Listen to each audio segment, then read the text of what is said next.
At a Social Distance is inspired by staying together through this strange, confusing, and stressful time. This is the virtual version, so we are at a very social distance. No sanitation needed for safety. At a Social Distance has a very unique format. Each guest will answer 15 questions. I, the host, will ask 10 of the same questions to each guest in the same order for every show. The guest will then be given 5 questions that the previous guest wrote for them. The kicker is, each following guest will not be announced until the prior guest has their questions written. Before this podcast concludes, I aim to have a highly diverse set of individuals come social distance with me. Who are you? My name is Bridey Caramagno. I currently live in Albuquerque, New Mexico. I'm an artist, a theater maker, and I work with children on the side of whenever I'm not in school. Okay. Is there anything else that you would like to say about who you are? I think that pretty much is it. I mostly identify as like an artist and a maker, as well as like a teacher. So yeah. Okay, cool. Our second question is, how have you been spending your time? I've been spending my time a lot. I've been gotten really into painting recently, so I've been doing a lot of painting. As well as I'm also still in school, so I've been doing some classes here and there, but majority of my classes have been either canceled, cut off, or like halted in a weird way, or the pace has slowed down tremendously. So I've been trying to keep busy with that. Mostly it's trying to be creative here and there. I've been going into work occasionally. I recently got called back into work. Which is doing what? I work at a daycare. So essential workers who have children and they can't take care of their children during the day, they drop off their kids with us, and we have a lot of like preventative measures for that, which is good. But that's primarily what I do with my days. I've been spending a lot of time on my phone, which I really wish I wasn't, but it's a weird time. I feel like it's okay to be weird with it, you know? Okay. Are there any other ways that you've been spending your time that you'd like to talk about? Oh yeah, I've been cooking a lot. I've gotten really into like cooking and trying new recipes and baking and stuff because all my food is gonna go bad if I don't. And I can't really go out to eat, which is what I used to spend a lot of my time doing. So it's kind of nice to save money in that way. So yeah. Sweet. What's something you've been cooking? I've been cooking a lot of pasta dishes just because I stocked up on a lot of pasta. I've recently been baking a lot, which I haven't done like ever before. So I made like muffins the other day. I made a cake a couple weeks ago. I'm making cupcakes, I think tonight. I've just been like trying to have fun with like what I have and let things not go bad. So try not to like waste any of my produce and stuff. Sweet. That's really smart. Our third question is, who do you look up to? I look up to a lot of artists. So some of my favorite artists that I look up to are Jill Greenberg, Judy Chicago, generally just like female artists that have kind of made their way in a world that is primarily like against them. So I'm an artist, so like most of my inspiration comes from other artists and like what they're doing. So I have I am mostly inspired by other artists, and I really love female artists just because like I can see myself in them. And whenever I kind of am only consuming male art, it's just different for me. And I feel a sense of like pride whenever I see a female artist that has done really good in the industry because it's kind of just harder. And yeah, Okay. that's mostly who I look up to. Also, if you want to describe like the styles or the mediums of any artists, feel free to. Oh, totally. So I really love this woman, Jill Greenberg. She is a photographer and she focuses primarily on the lighting of her subjects. So she is like a master with light. It's kind of crazy, actually, some of the photos she makes. She does a lot of commercial work, but she mostly does art. She did this really amazing project where she had people aged 1 to 3 years old and took photos of them and then gave them a piece of candy and then took the candy away. And when the candy was taken away, she took photos and they're all just the most ridiculous facial expressions. It's so like fun and like sad, but also hilarious. So I love her work. I really love Judy Chicago. She's a painter. She actually has an exhibit down at Los Lunas. So when things are open back up, definitely should go check her out. she's an abstract painter, which I just like appreciate a lot. I really love people who don't create things that are like I love painters that don't focus on reality and rather like I'm gonna create my own thing. And then I love this one photographer, Robert Mapplethorpe. He was alive in the 80s and he did a lot of nude photography, which was really revolutionary for when he was kind of popular. And he would take like these really phallic images and then sell them to galleries that were like not about that at all. So I really think that's just kind of badass and cool. I also look up to my friends a lot. I feel like that's my main source of inspiration, like my friends, and seeing what they're doing and seeing them succeeding in life is just like nice to see and also encouraging for me. So I think those are those artists are definitely a source of inspiration for me, but mostly people in my like direct circle that I can look up to. So is there anybody that you would like to highlight as being in your direct circle that you look up to? So my friend Allie, who you met actually before this, Mhm. she's this really fantastic performance artist that I aspire to like be as competent as she is.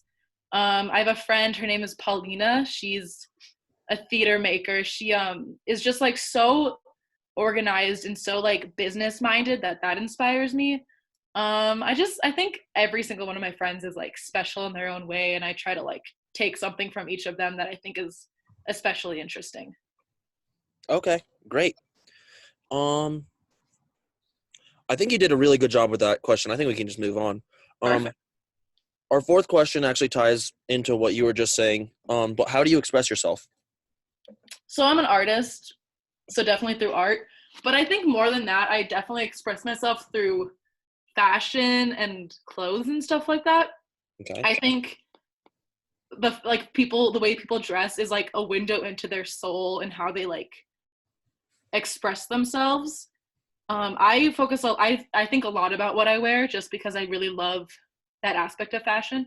But I also think whenever I see someone like walking down the street that's especially like vibrant in what they're wearing, I think that is just so amazing and cool. And I think I think that's definitely how I express myself, especially because I try to like focus my clothing around how I'm feeling at the time, obviously, but also like I prefer to buy things that are like sustainably made and stuff. So I think that definitely is a way to like express myself, especially with like makeup and stuff. Like whenever I see someone like with a outfit, like that's whatever, but then like they have really crazy makeup, I'm like, I know exactly the type of person you are, kind of thing.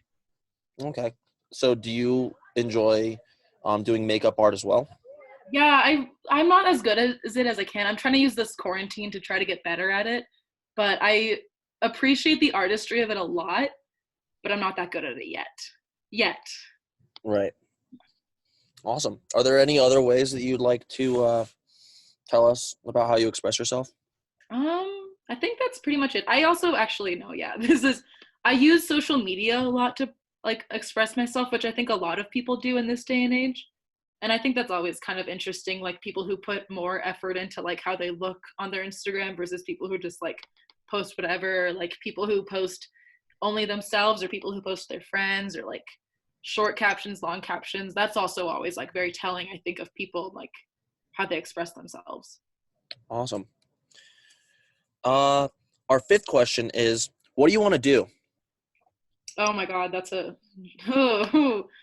my plan A, I think plan A is I want to finish up my degree here and then I want to move to California, which is where I was originally born.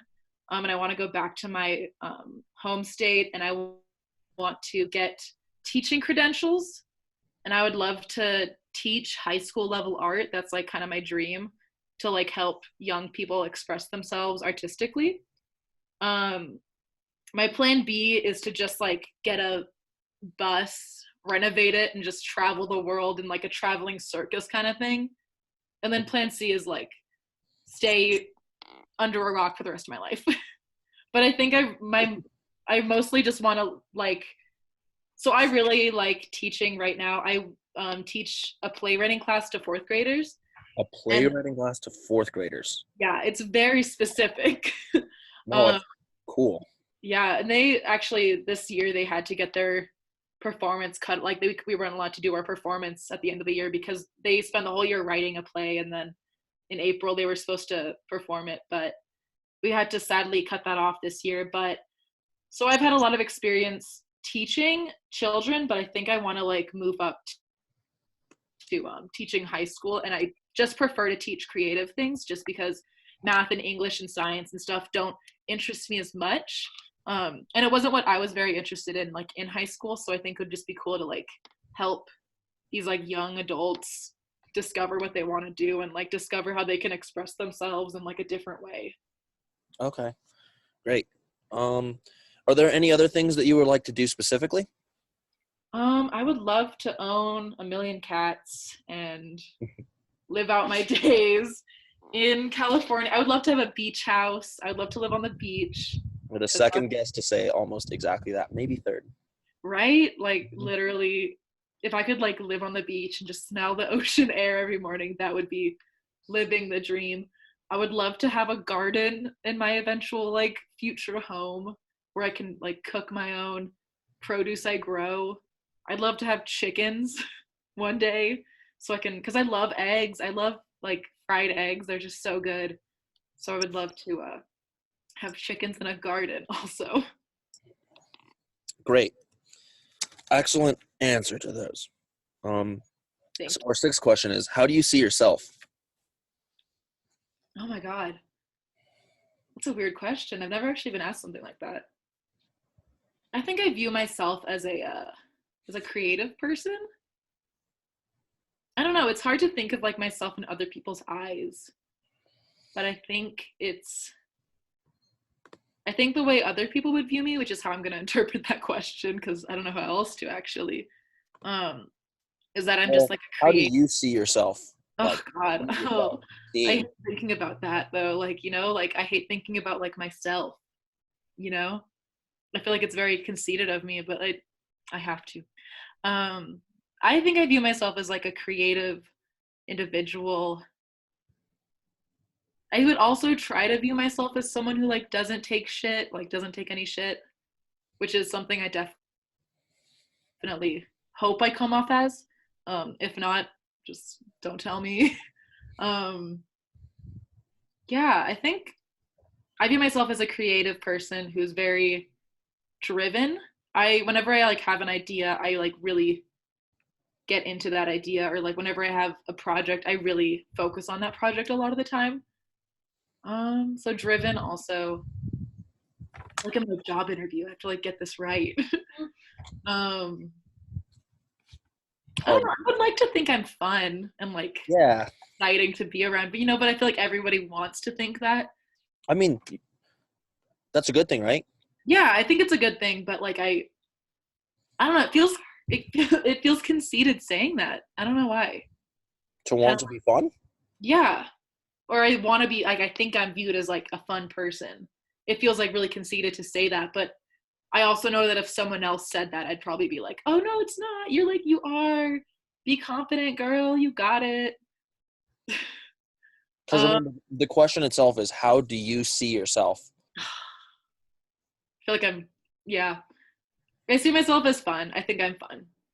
I have blue hair. I have to be fun. I can't not be fun. I hear that. I've heard that. Yeah. I think I'm also a hard worker. Like I work really hard on like my job and like school and like my side projects and everything like that. I try to work so hard, like as hard as I can on things whenever I feel like passionate about them. That's how I describe myself, passionate. Because when I really care about something, I don't just like kind of care about it. I like really care about it. So definitely passionate, fun, passionate, Creative. creative. Yeah, I think that's it for me. Then I won't ask again. Okay. All right. Seventh question. They don't get easier. What does love mean to you? Oh, love? I think love to me means that you feel at home with someone. So I like you feel comfortable and like you are home when you're with somebody. So that can be romantic or it could be like completely platonic and not romantic at all, but I think definitely if you are with someone and you feel completely okay and like you can be yourself and like you can tell them anything, that is love to me. Are there any other ways that you see love? Yeah, I took that quiz one time, the like love languages quiz, and my love language was gift giving. So I've definitely noticed after taking that quiz that that is definitely how I like show my love. And I think love, because of that kind of stuff, like people can show love however they see fit. Like some people maybe are really into like physical affection or like just being with a person or gift giving or like words of affirmation or whatever. I think it's definitely, Intentional time. Yeah. yeah, intentional time. But it's definitely like a choose your own adventure kind of thing. Like if you show your love in a certain way, that to you is love. And I think love could definitely be one-sided. Mm-hmm. I think that's like something that people are really against a lot of the time, but like I don't know. I think some people will just like love people unconditionally and not feel it back, but that's okay. I've definitely been in situations like that where like I will love like a friend of mine unconditionally, but they don't feel the same way, but I still feel love for them. Okay. Yeah, that was Great. definitely a tangent. Well, don't be afraid of those, you know? Okay. If Yeah, one question leads into a completely different subject, you know, we're just killing quarantine time. we're just killing our time. Yep. Okay. So our eighth question is, what should change? Okay, I think what should change is how we view each other in the world. I think right now in the world there's definitely a idea of like if you are higher class than someone you're better than them or like something like that. I think that needs to like change immediately, how people just view people who are in a worse situation lower than each other. I think that needs to change immediately. Because I think the first step to like any kind of political, emotional, any kind of change is empathy. Ah, And I think we are lacking that as a society in like the USA. We are lacking empathy so much, especially in times like this where it's like people just don't care about each other, or like don't care that like some people are worse off, or don't care that like some people can't afford to like be unemployed for the next like month and a half and stuff like that. I think empathy is like the number one priority for like it should be the number one priority for us as Americans. And then on top of that, what else should change is the way we view the environment. I really I really hate the just like the culture around like trash and like the environment and how people are just like so quick to excuse it, but that's also like I don't know. I get really mad about people who like don't care about the environment, but also I get mad at the fact that like we put so much pressure on individuals when like the environmental problems we have are primarily because of big industries or like other countries and like their recycling policies and how we don't want to help them. We just want to blame them instead of help them, which ties into empathy actually. It's all one big circle. okay. Um, so I think what the world was, what was the question again? What should change? Exactly. It was it's that we need more empathy in the world and that we need to care about the world we actually live in.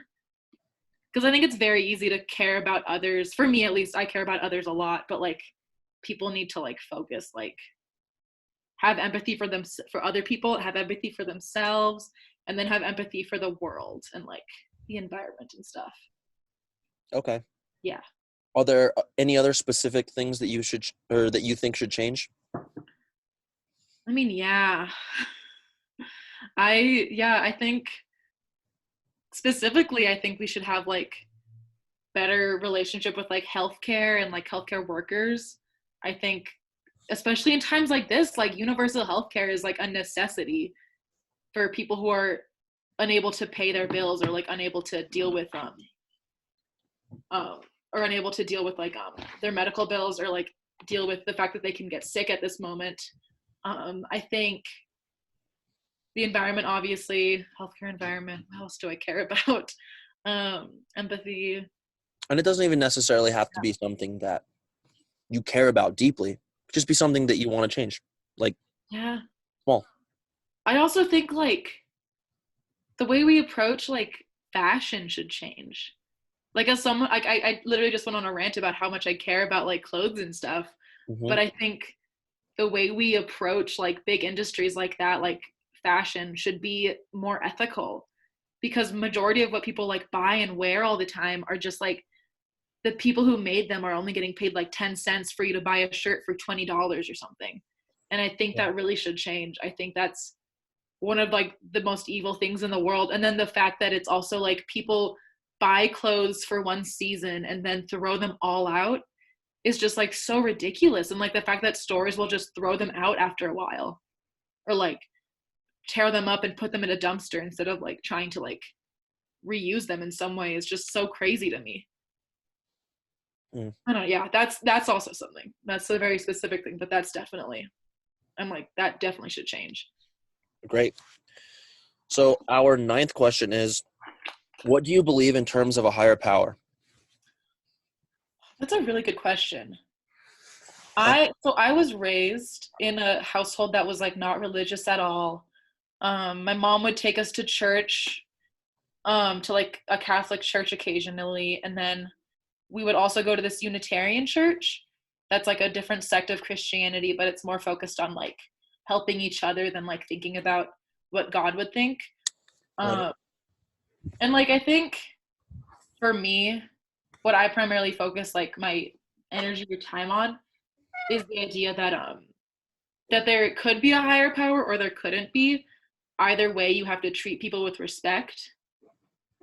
And I think like overall, we need to like, I don't know, the way I kind of view like religion and everything is kind of like, if it does no harm to me, I'm not, or to me or to anyone else, then it's okay.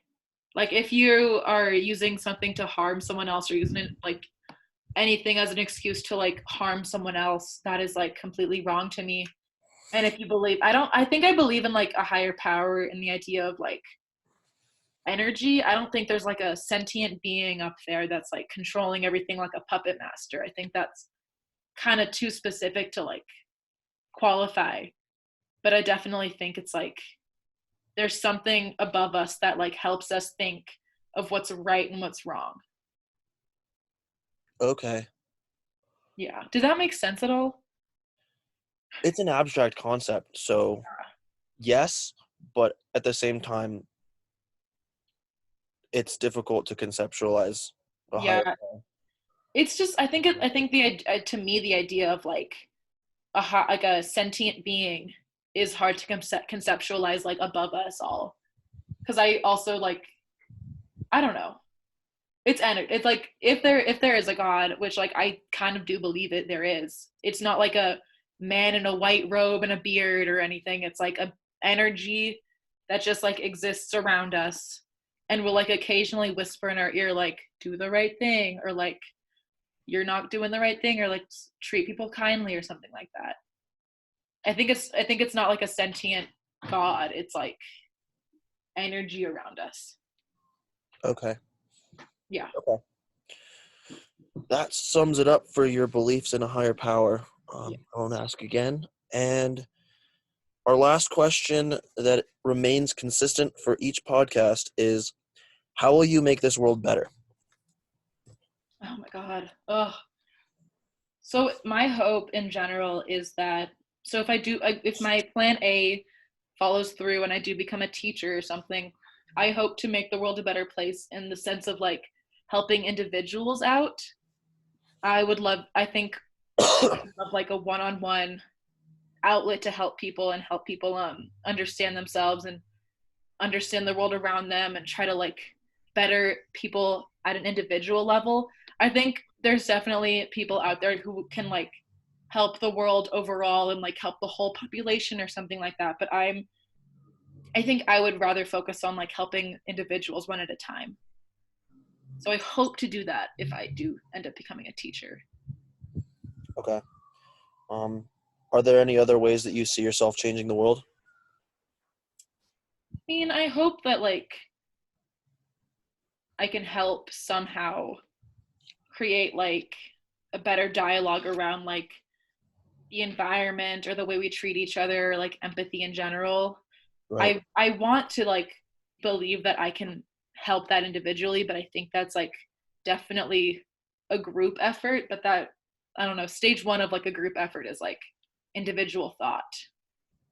So I hope to continue the way I think now and help to try to like influence others to care more about each other or something. Okay. Yeah.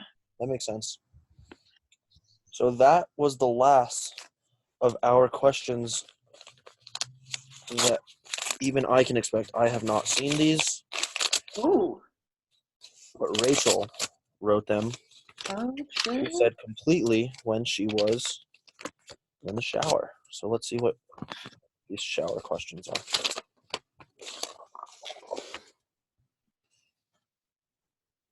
How important do you think it is to struggle to be successful in life? Oh, I think the ability to like understand struggle is like the first step to being a good leader or something. Like the context I'm thinking of that in is like people who are like on the top of the food chain right now. I think you need to understand what it's like to be on the bottom of the food chain, which is like to struggle, which is to try hard at something and not succeed initially. I think struggle is so important for people to like understand. Yeah, definitely a thing of like it's necessary in my opinion to struggle before you can become like your best self. Okay, and I'm going to read that again because it's kind of a complex question. Yeah, that was Kind of a little bit slower, even for myself.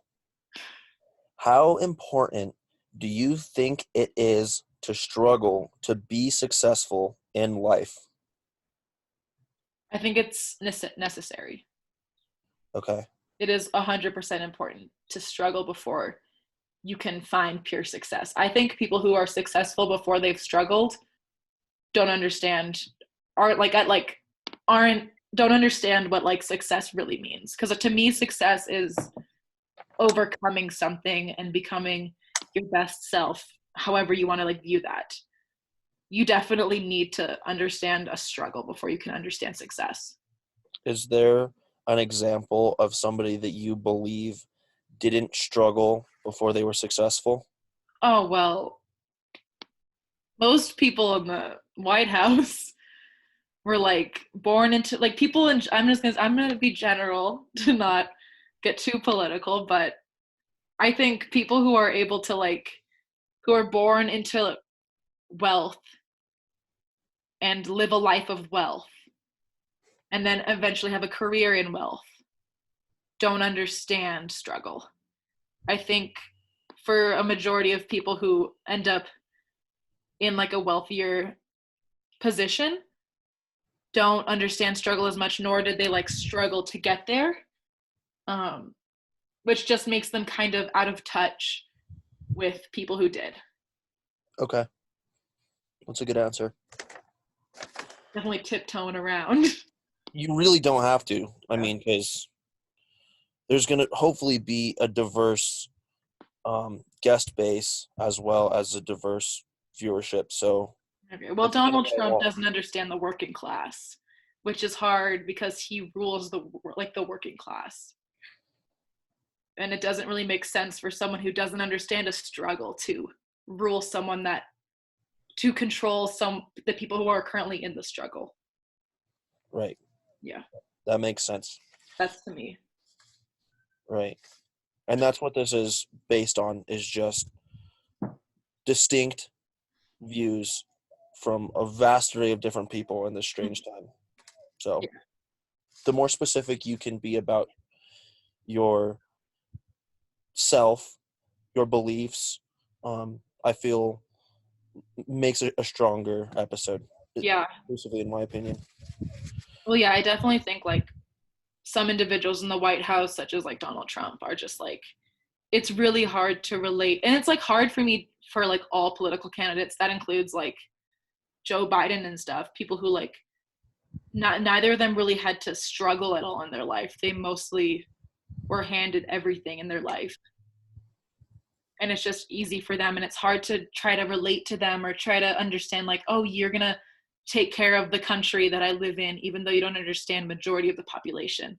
And that goes for like Joe Biden, like Donald Trump, other candidates, everything. It's kind of just like, it's just really hard with things like that. Okay. That makes a lot of sense. Yeah. Our third question isn't so heavy. What's your favorite snack? Oh my God. What is my, wait, that is a heavy question. Oh, I love Haribo, the candy company. They make this like mix of gummies that has like every single kind of gummy they make in a bag, and it's called Star Mix. And Oh, like they have like sour things, they have sweet things, they have the cherries, they have the root beer things, or like the Coca-Cola bottles. where do you get those? Oh my God, they're like at every Smith's. They're at Smith's. Okay. Yeah, or like anywhere, like literally like Walgreens, Walmart. Has It's that exact mix? It has, well, it's like they have like a different mix in every one. Some of them have like gummy bears, some of them have like more cherries than others. It's just like Okay. it's like a surprise every time. It's Okay. Christmas every single time. Nice. Okay. Are there any other snacks you'd like to highlight? Okay, I love these one chips called sabritones. They're like these puffy wheat chips that are covered in chili and lime. And they're at Smith's. They're really good. And then I also really like, it's actually next to me now. Trader Joe's sells a dip that's called their garlic dip, and it's just straight up garlic and olive oil. It's so good. Mm, So those are my top snacks. top snacks. All right. I'm sure Good Rachel's question. probably gonna incorporate some of those into her daily life. Oh yeah. Um, our fourth question is, what is a hobby or skill you wish you had, and what stops you from doing it? Oh my God, I really wish I was good at programming and computer science kind of stuff. I've took two classes this semester actually that were about like electronic art and how you can make art with like programming and coding. And I just could not understand it. And it like did not go through my head at all. Like that's like not how my brain works. And I was like trying so hard all the time. But I really wish I could like understand that, because it's like I use computers every day. I use my phone every day. I Right. want to understand how it works. Okay. And so I guess the second half is what stops you from doing it, and it's just like an understanding or like a Yeah, I think I don't know why. I try, but it just doesn't like go through my head. okay. But I'm still trying. I'm still like taking classes that are about like programming and stuff. It's just like I'm slowly getting there. But I wish it came like easy to me like it does for like some people. Okay. Um, so are there any other hobbies or skills that you wish you had? I wish I wish I was good at gardening and like getting my own food. I wish I was good at like keeping up a garden, and I wish I was good at like hunting my own meat and stuff. Mm, I would love to like be good at harvesting and like getting my own source of food in general. okay. But I like every plant I have dies. Uh, yeah, I understand that. Yeah, and they're so cute and so pretty, and I just wish they worked. The plans worked. Yeah, I wish my plants worked. That's cool. So you are on your last question, Oh my God. and it is, what is your favorite album? Ooh. Okay. God, I really have to think about that. I can think like this is hard for me, but like so every time I go on a road trip with people, I play this game where we have to choose a whole album and we listen to the entirety of it. And then we go on to the next album, we listen to it in the entirety. So I should know like my favorite album, but I don't. I mean, it doesn't have to be like your ultimate favorite album, like an album that right now is just hating different. You know what I mean? Yeah. Because that can change, and it should change, I think. I mean, so right now I really like Good Kid, Mad City, the Kendrick Lamar album. Right. I actually did a report on that for one of my like courses last fall, and I did and too. I was like writing it. I was like, this is amazing. This is like why it's amazing, and I did a lot of research for that. So I think that's like an easy answer for me. Of like that just was like lyrically and like the way it was produced was just amazing. And then another good album is like the Twilight soundtrack. Hmm. Okay. Why? It's just like there's a lot of rock songs on it, surprisingly, and they're like really good. And it's just basically like a playlist of really good rock songs. So if you're ever in like a angsty mood, you can definitely look them up. The Twilight soundtrack. Okay. Yeah, the I, first one. yeah, I will. Yeah, Twilight, like the Twilight. Oh yeah, like the Okay. vampire movie. Sweet. Well, unless do you have anything else to say at all? I think that's it. Everyone go get Star Mix and listen to Twilight. Cool. That sounds good. All That's right. my that's my final goodbye. Well, thank you, Bridey. I appreciate you getting on the podcast and being the first virtual one. Of Yeah, course. cheers. Thank you for what you're doing. It's so exciting and cool.